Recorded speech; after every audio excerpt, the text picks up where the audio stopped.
Hello, it's me again, Brent Bergherm. Today, we're going to look at an ongoing series that I have that I call Segmentation. In this image I'm looking at, I've got this wonderful tree from Scotts Bluff in Nebraska. And so I just want to walk through it a little bit. I'll set up the stage for what's going on, and then we'll dive into the details of putting it all together.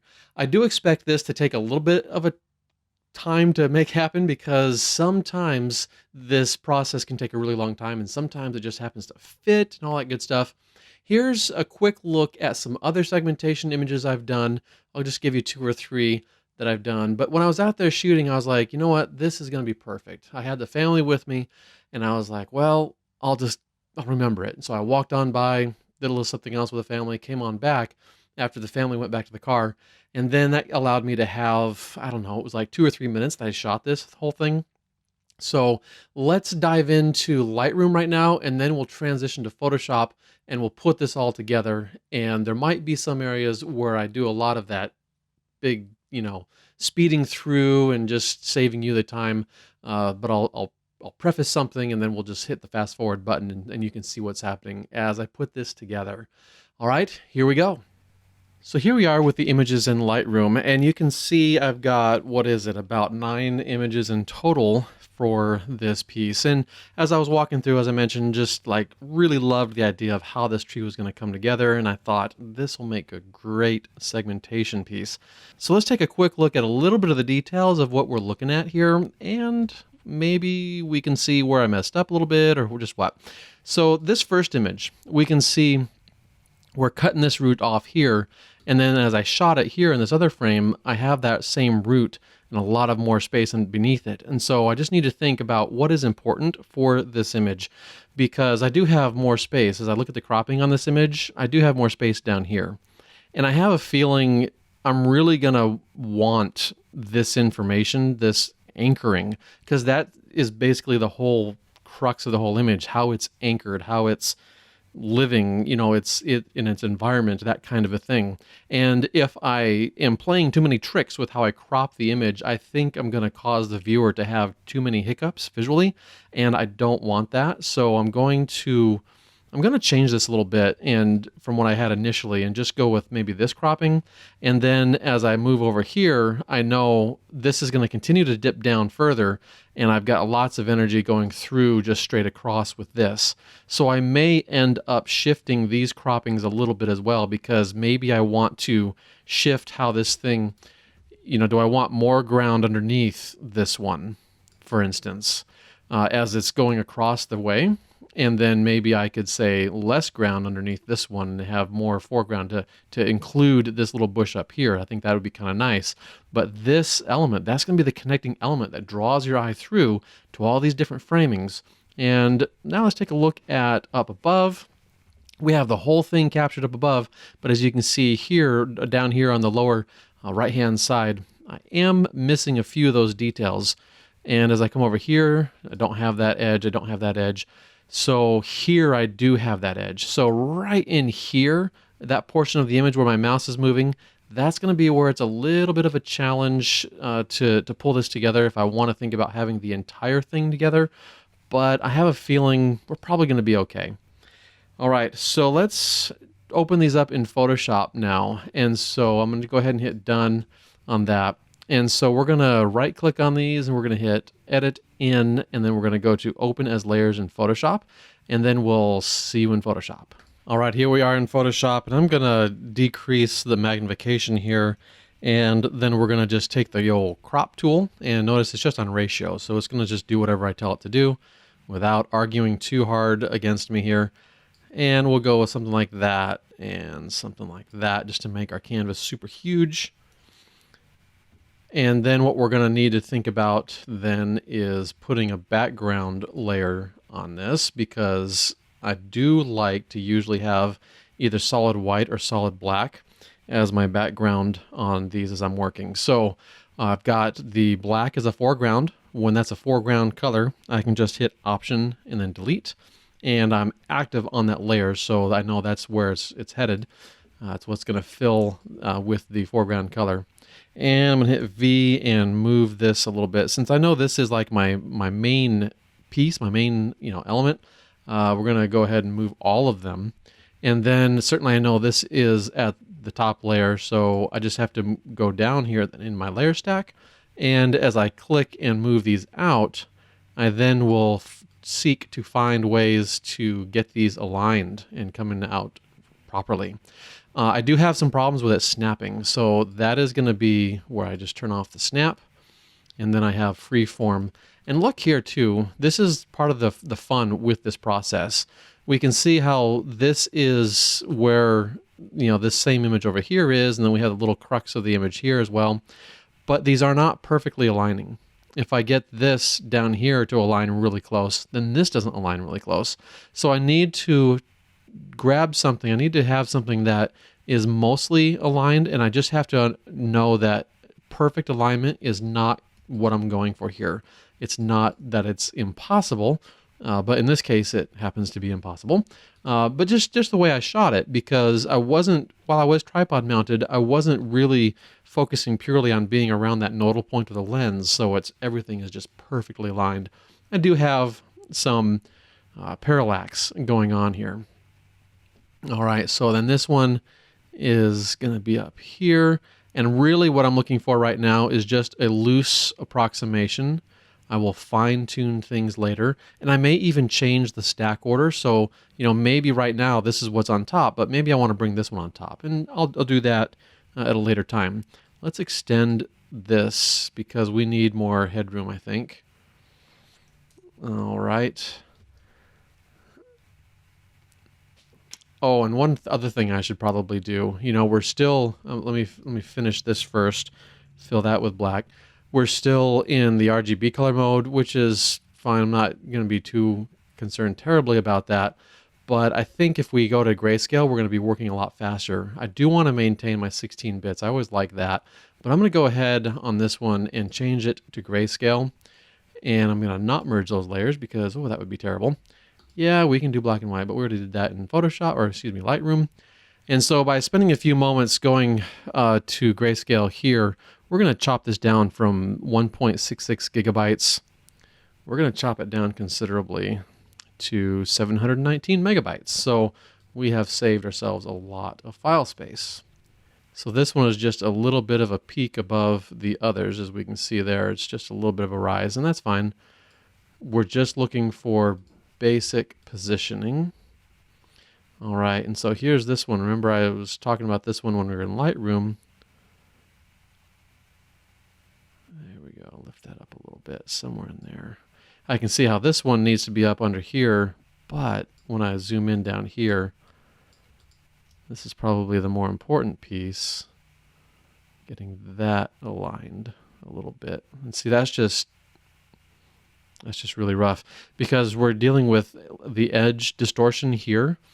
And so it's just a lot different in overall scale than when I pull it in. So yeah, this is going to be a challenge because this I find to be a fairly distinctly important piece, and I might have to redo this particular frame right here. We'll just revisit it if we have to. No worries.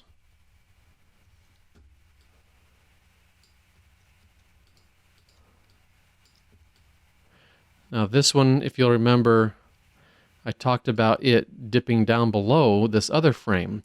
And so that gives us a little bit of variety as we're looking at how this is coming together. All right, and let's do one more over here. And then this one dips less and it comes back up. And here we're starting to have this, this whatever this is going to create this negative space here. Actually, I have a feeling I'm really going to like that. And I may end up even getting rid of this one altogether. No, I have to keep that, but I might modify it, and so it's no longer going to be a square maybe.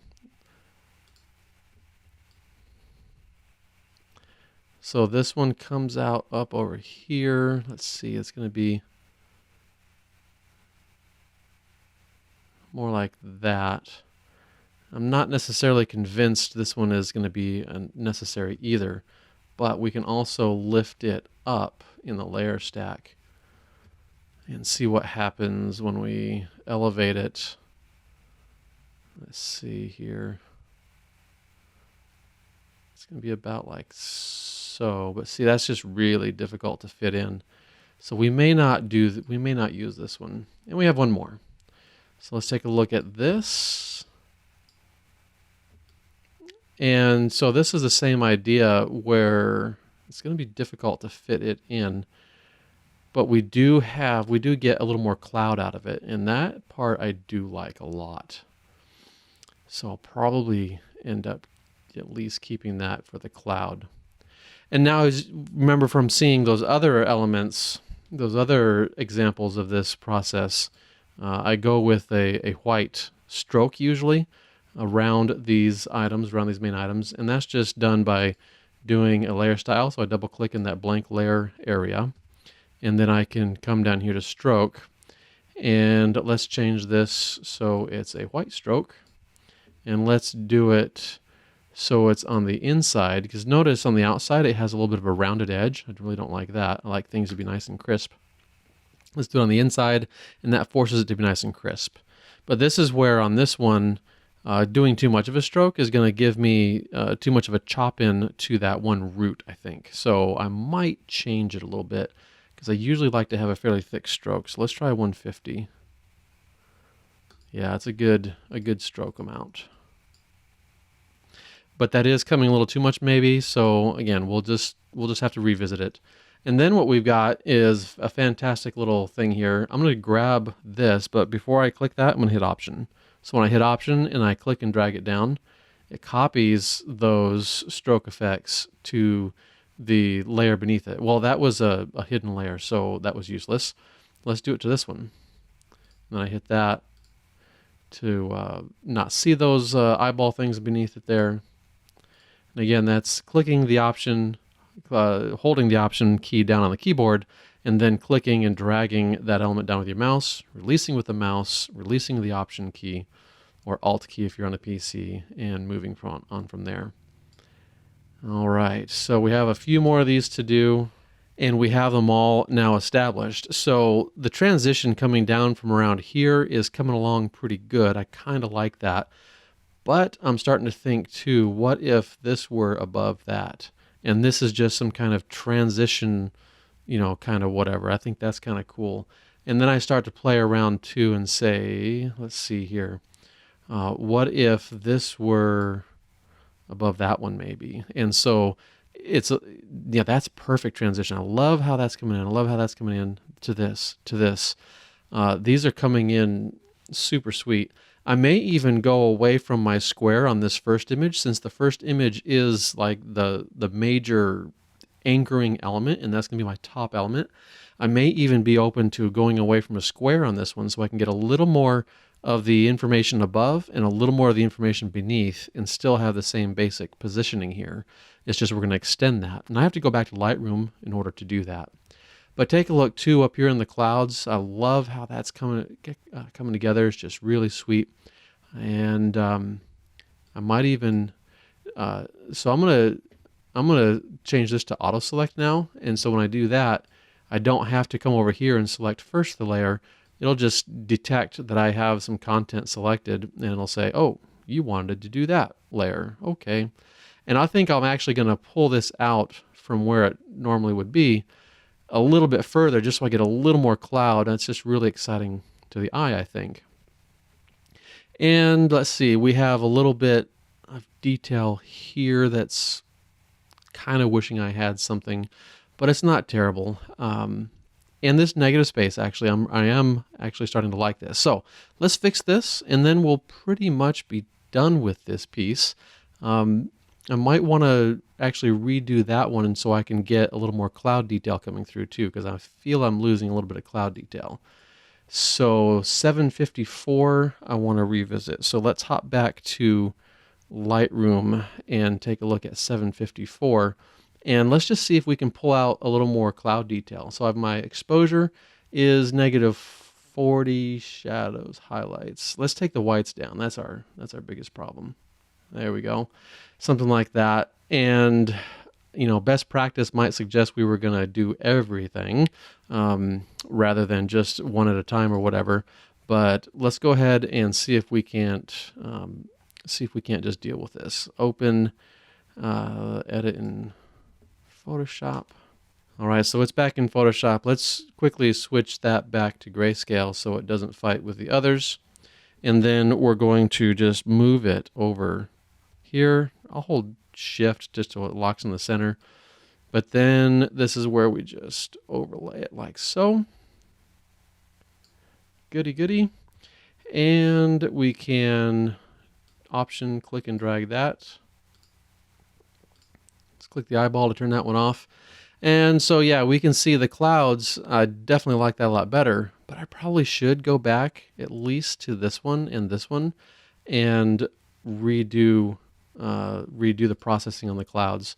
All right, we need to now address this image. I've got all of them in Photoshop now with the better coloration on the clouds and all that good stuff.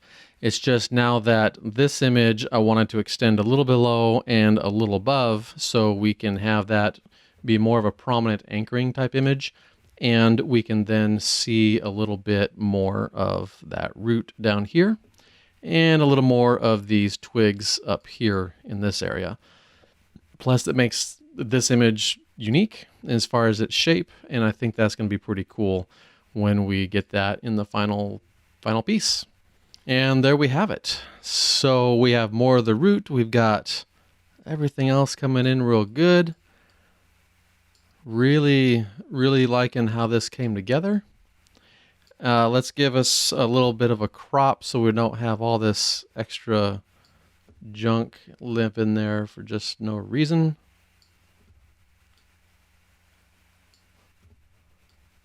And of course, if I ever needed to, I could put more of that space back there in the canvas.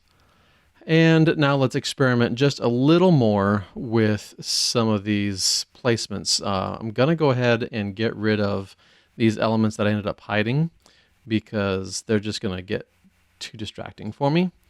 So let's delete those.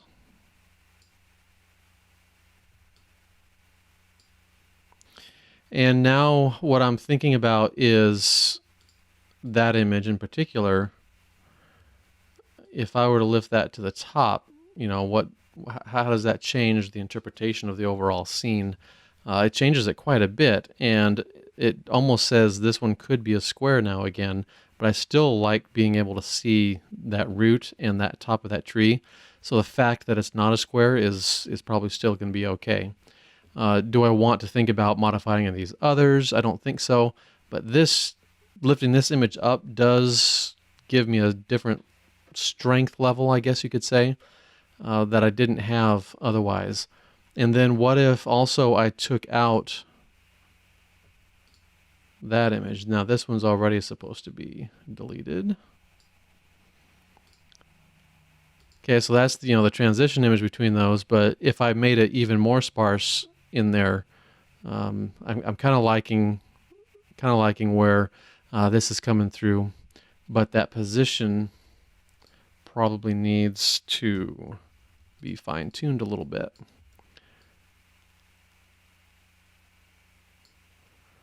And then I'll grab this one and shift it over a little bit. It's not, I can tell it's not perfectly aligned, that this and this are the same twig, but that just gives me a little more headroom up here to pull these out a little bit. And then this little thing is pretty much bothering me as well. So is that, yeah, it's that one. So I'm on this layer. So I'm just going to grab the spot removal tool and get rid of it. So I don't have to worry about that one. So I'm right up against the edge there. So let's take that crop tool again, give us a little bit of space.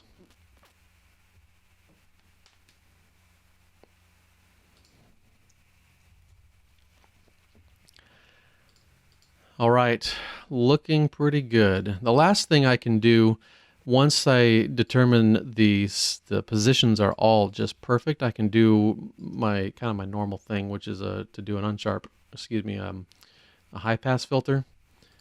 And so to do that, I need to select all of these. I'm going to do Command Option Shift E, and that gives me a copy of all these layers in their exact position. It's just going to give it to me as one single layer flattened out. And when I do that, then I'm looking for, I can take all of these because it even does the black. It just takes all visible layers. So if I didn't want the black in there, I would have had to turn that off. But anyway, it doesn't really matter. It just takes all visible layers and it gives me a flattened copy of that. And so the benefit there is I can then just use that to do my high pass. Of course, if I position anything else differently, then this is totally going to be ruined.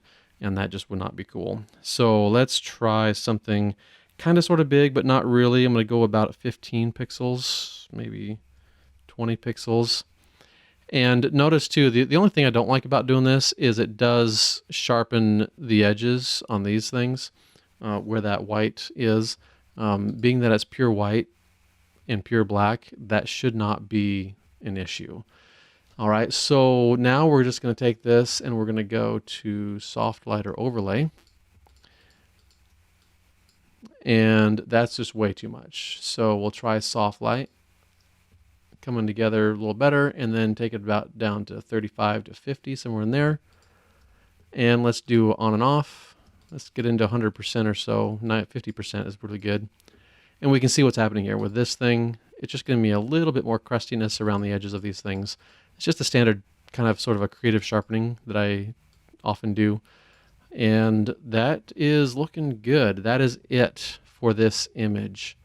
Really liking what I'm seeing here. So let's go ahead and button this one up and call it good. I just have to hit the save. And then this is going to round trip back for me into Lightroom so I can still manage it in Lightroom. So here it is back in Lightroom, and that's pretty much it. We're done and ready to go. And is it exactly the way I expected it to be when I was out there shooting? I guess not. There's a little bit of difference in the upper areas here. I probably would have liked to have gotten a few clouds, but this is all about an exercise. It's all about pursuing and doing and learning from the mistakes, learning from the process, and seeing how we can improve as we do it again and again. Is this something that I would say is gallery worthy? Probably not, but it was still a very good exercise to go through, and it helps me the next time I'm out there and I see something. I might modify either my shooting or my settings for the shooting or something along those lines. I might modify something that'll help me achieve more of that goal. And so that's really the value. That's what I find. That's where I find the value in something like this. So really appreciate you hanging out and watching and learning with me. I do have a podcast. If you've not heard it, it's Latitude Photography Podcast, where we talk about all sorts of good things related to the travel and outdoor photographer, landscape photographer. And then take a look at my website. I've got workshops listed there. I've got an online print course, and I better not forget my other podcast, Master Photography Podcast. So take a listen there as well. Thank you so much for watching. And until next time, happy shooting.